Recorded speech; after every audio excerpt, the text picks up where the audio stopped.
कही बात आप कहिए, हम तो कहेंगे कि तुम हर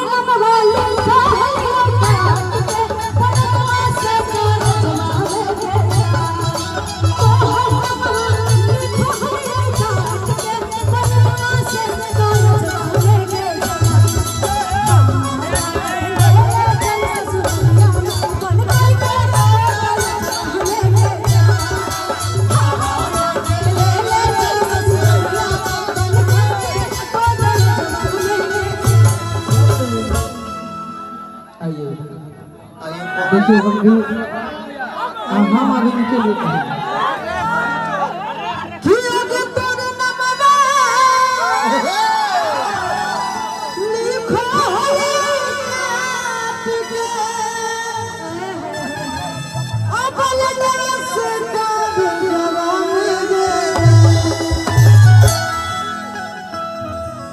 आगे हमारा चल ससुरलिया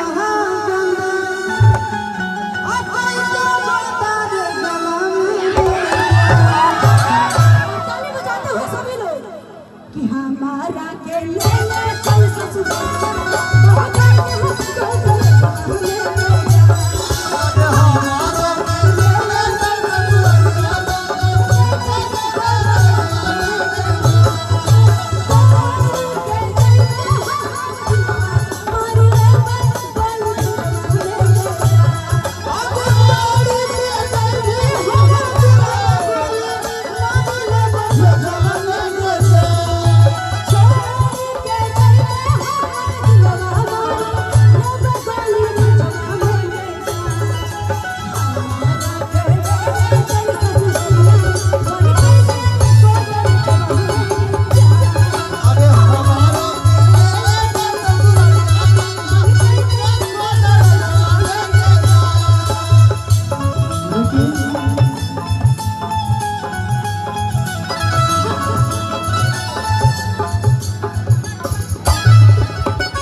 लेकिन पता है सैड सॉन्ग गाते गाते होली नहीं गाते हैं। अब हम दूसरा फ्लेवर में घुस चुके हैं।